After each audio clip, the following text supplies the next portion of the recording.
Gloves Off is always on point. Bringing you the best on current issues, community affairs, and the happenings around us. This segment of Gloves Off is brought to you by the best, so pay them a visit. Check them out. This is Gloves Off.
The following political paid advertisements do not reflect the political opinions of the program or its associates. Any political campaign or candidate who wishes to purchase advertising can do so. Advertising is open to all on behalf of Gloves Off.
Back at you in Gloves Off, and today I have a special guest, Webb County Sheriff Martin Cuellar, and we're going to touch base about a bunch of things that's going on in the Sheriff's Department and some new stuff coming in 2020.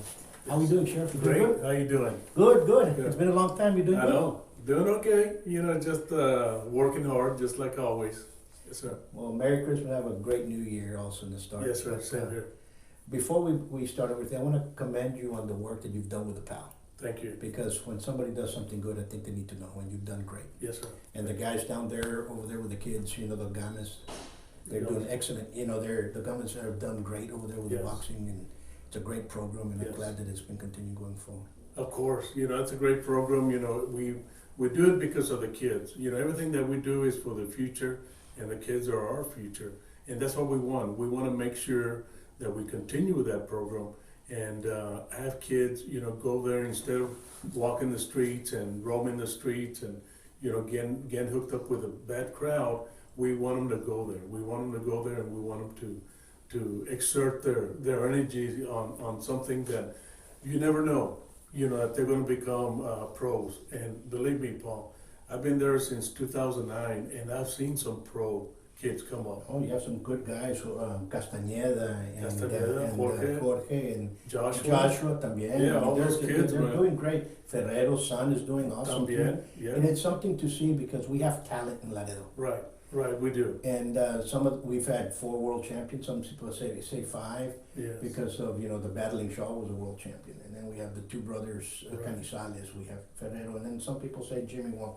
But so Laredo's always had great boxing talent, and that is something that it's a sport that's very close to me, Right, and it's a sport that not only gives people discipline right, because maybe they don't go to become pro, but they have the discipline to I'm going to be at my job in time.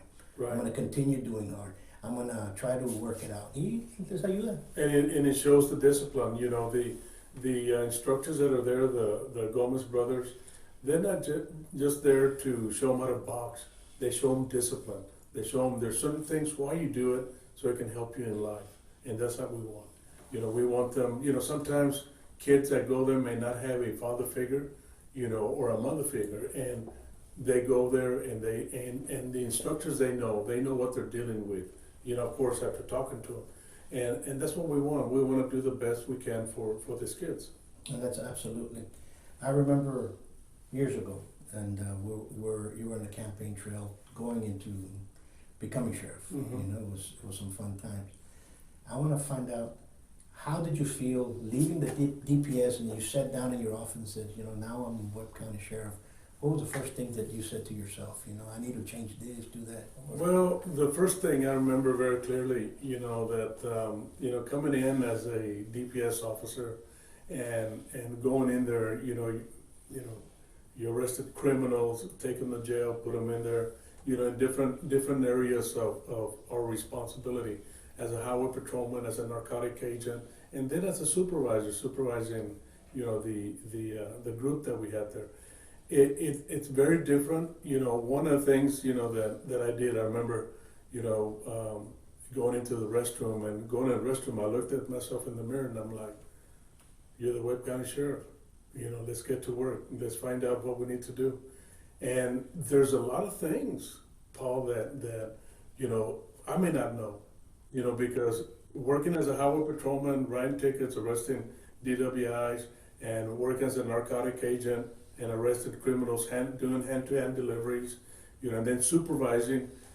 It's different. As a sheriff, you have a wide set of responsibilities.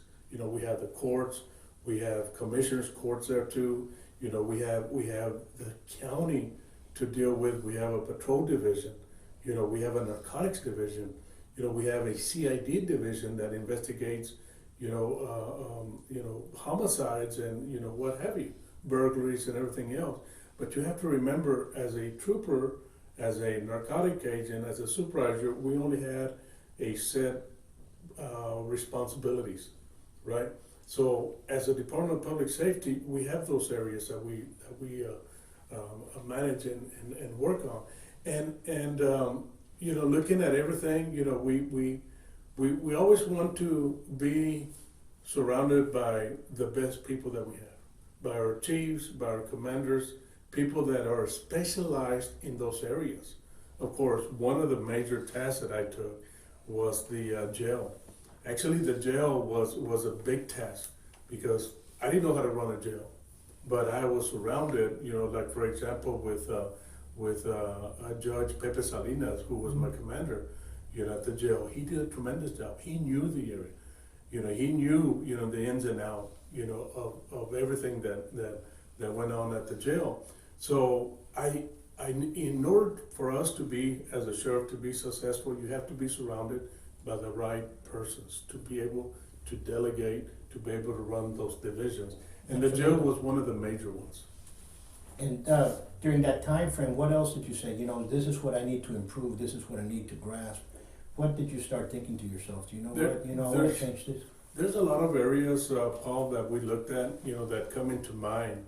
The intelligence unit, there wasn't one, a group of intelligence. Now we have 6 people in there, where we have the intelligence group gathering information not only from the Webb County area, but also from Nuevo Laredo and surrounding areas. Why is it important for us to have intelligence unit? Well, if you have the intelligence, then you're going to be able to prepare or not be proactive instead of reactive to those areas. And that's how we work things, and I know that, some people may be critics of, us talking to authorities, across, but we have to be able to communicate with them.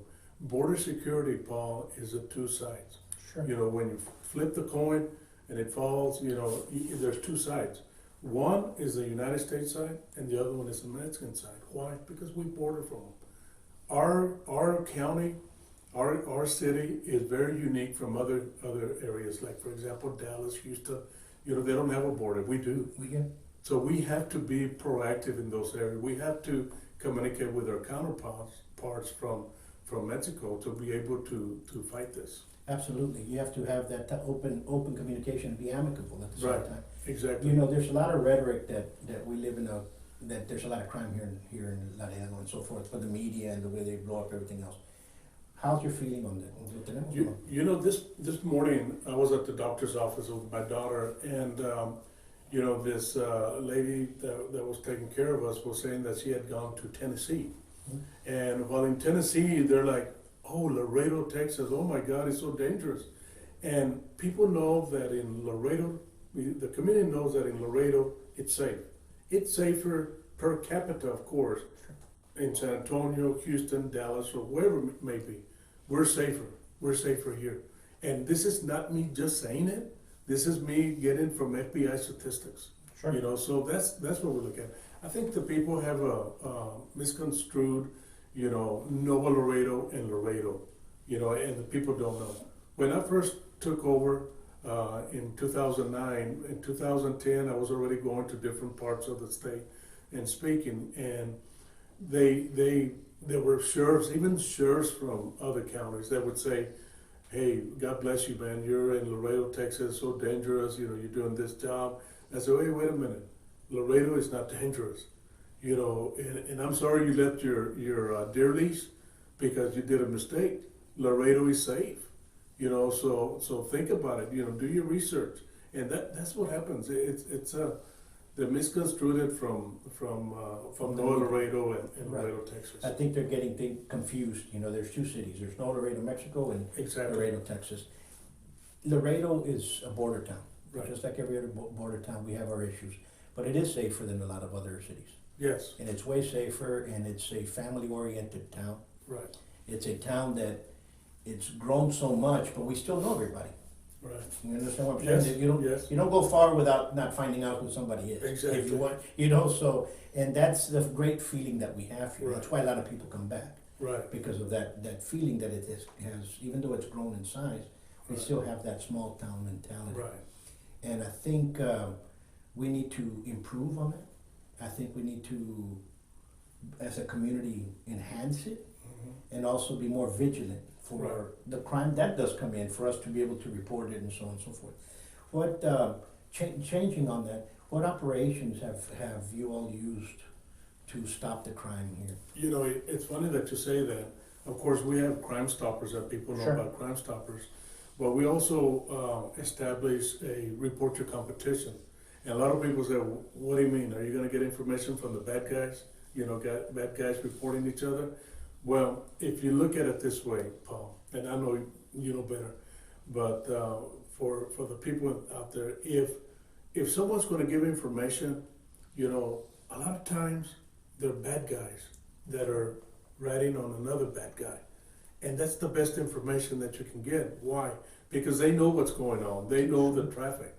But if you get, let's say, a comadre, that sees someone, a neighbor, bringing in packages, that's great. You can report your competition, and to our hotline, report it to the office. But again, those are things that we look at. We're always trying to strive to make better. If you ask me, what are you going to change? Well, there's a lot of things that we already changed, but it's like fine-tuning a nice Cadillac motor. You try to fine-tune it to make it better than the way it is now. We're doing narcotics. We want to do the best we can. We want to hire more people to be able to arrest more criminals. I wrote down a whole bunch of stuff here that it's hard for me to keep up with everything that we've done, Paul. It really is. Yeah. And it's interesting because things have changed. Right. A lot of people say, "Oh, he's not doing good." No, he's doing a good job. Right. There's things that are going. Now, if you have something personal, because that's your issue with him personally. But when somebody does a good job, he's doing a good job. Plain and simple. I know that things change, and we're talking about technology. What kind of stuff would you like to bring in the near future? Let's say God comes in there and God blesses you to be the sheriff again. Okay. Okay. Okay. You say, I'm gonna sit down here now. This is what I want to tackle to improve my department. Well, one of the things, like I spoke earlier, I want to make sure that we fine tune this machine. In narcotics. I want to make sure that we get all those drug dealers that are dealing, in the community. Even if it's in Laredo, Texas, it doesn't matter. It's inside the city. Sure. And I want to make sure that we arrest those criminals that are disrupting the families.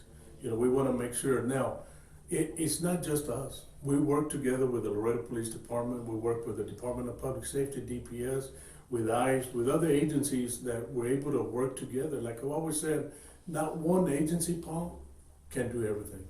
No. You can't say, okay, this agency can fix everything that's going on. No, this is a team effort. They're a team effort. So I want to make sure that I fine-tune these areas because I want to provide public safety. Now, there's border security that I want to do. I need to get funded by the federal government or the state. We can be able to get, and I'll be honest with you, I don't want a wall.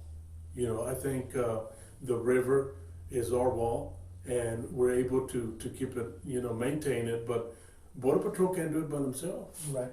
They've said it in national TV, they can't do it by themselves.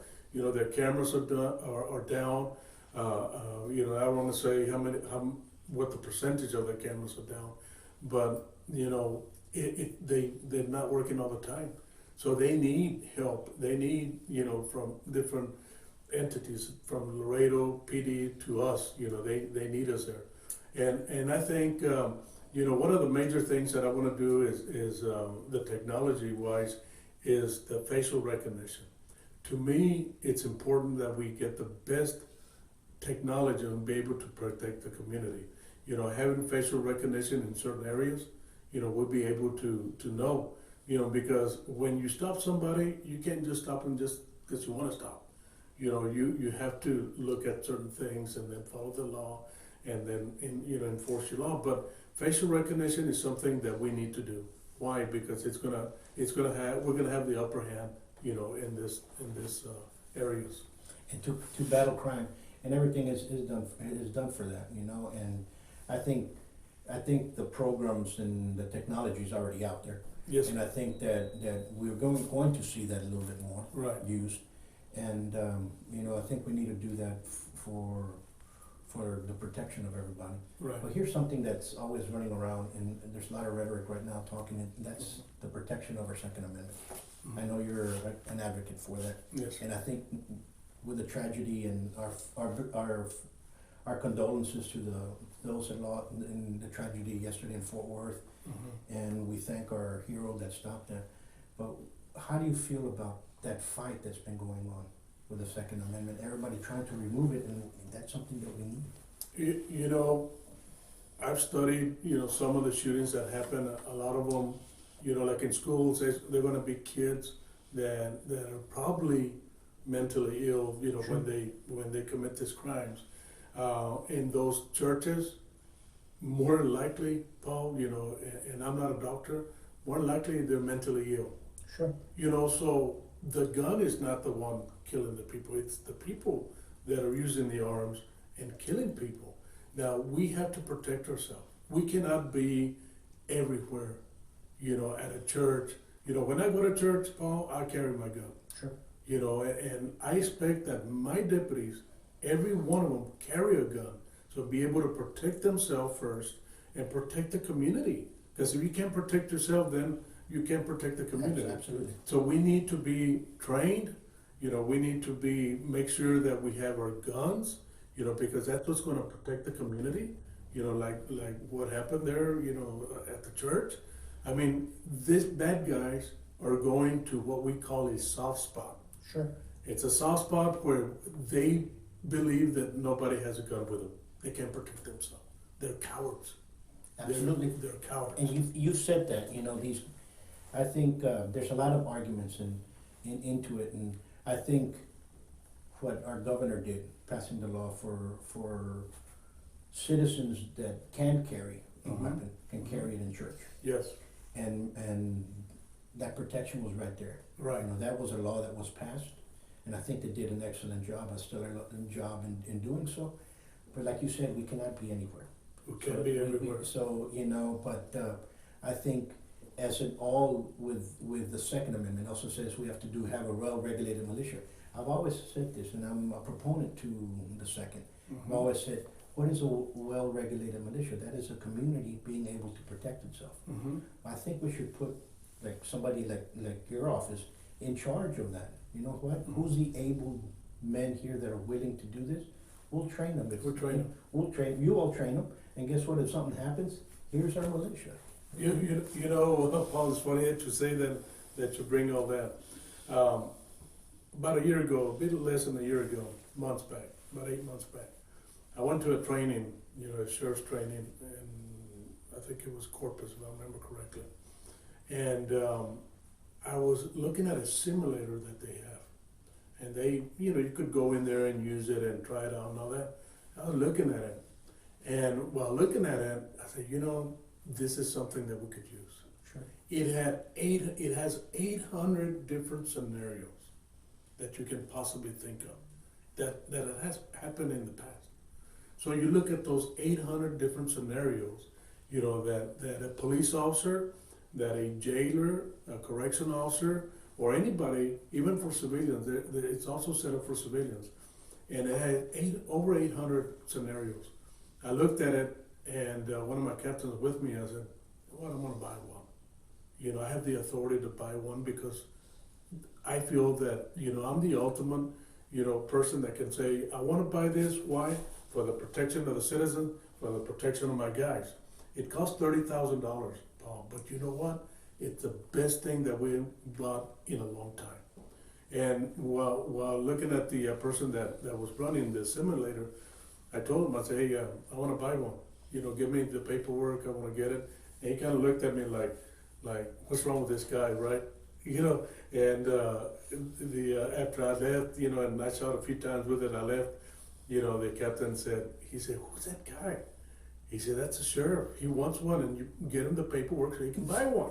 He wants it for his guys. Okay, yeah. So they started, getting all the paperwork, and we have it. Now, Paul, we've used it at the gun arena, where the community, people that are carrying guns can go and we give them simulation of certain scenarios. My guys are using it. They come out of there, and they're like, hey, Sheriff, this is great. Can we do it again? Of course you can do it again. Let's all take turns and we use it because they're things that's going to happen in the future, and we want to be prepared.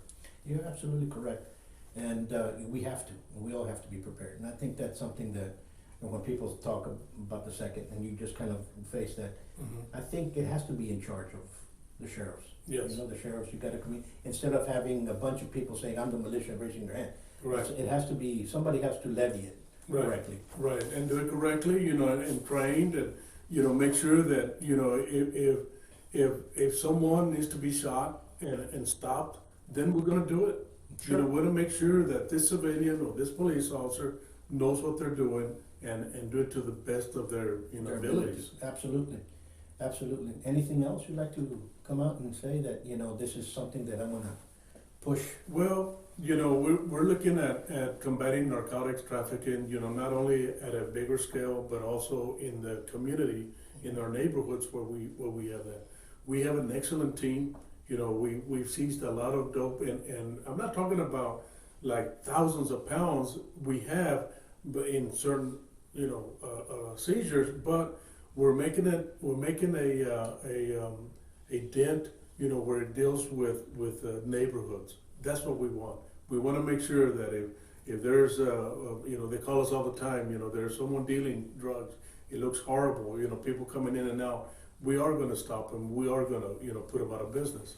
And that's what we want, Paul. We want to make sure that the community knows that we're able to do the arrest, do the job, and continue to do the best we can with the community. Well, I want to thank you on that, because that's what's needed. Right. And we as parents and we as the community, we need to say, you know what? I don't like that in my neighborhood. Right.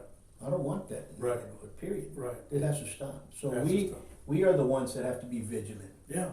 But I'm gonna tell you one thing, because a law officer, peace officer, regardless, sheriffs, police, whoever, is not gonna know who the person is that's doing wrong. Right. We as a community know. But now we're not trying to say you to be the snitch. You're stopping and you're protecting somebody from becoming an addict. When we, investigate, narcotics trafficking at a neighborhood, I tell my guys, hey, don't reveal your sources. Do not reveal your sources. The law can protect you depending on how you get the information to protect your sources. I don't want people to say, just because I'm gonna call the sheriff, it doesn't mean, that we're gonna reveal you. We're not. When the only times that there's case law in this, Paul, where we have to reveal people when they actually are a participant of a crime, then we have to, certain things that we have to reveal, because they have the right to face their accuser and all that. But if they do it when there's a phone call that they're doing this thing or whatever it is, it's not a problem. I don't want people to shy away from calling us. We want to protect you, and we can't be everywhere. So you have to be our eyes and our ears to be able to be more effective. Absolutely, absolutely. And you got early vote and they're coming up, no, in February? Oh yeah, February. It's gonna come real quick. It's gonna be around. It's gonna be around the corner. Yeah. It's gonna be Yes, around sir. the corner, and come back again. Thank you very much. I appreciate It was you. good. It was good seeing you. Good conversation. It was good to. We have a lot to talk about. I have a lot to talk about, but I'll come back again. And I think we should. Number one, the PAL do an Right. excellent. The narcotics, Yes, sir. great job. Yes, sir. So let's keep on moving. Yes, sir. We will. And good luck. And I know you have an opponent, and may the best man win. Yes, sir. Right? Thank you. Well, Appreciate thank it. you, and have Thank a good you. New Year. Thank you very much.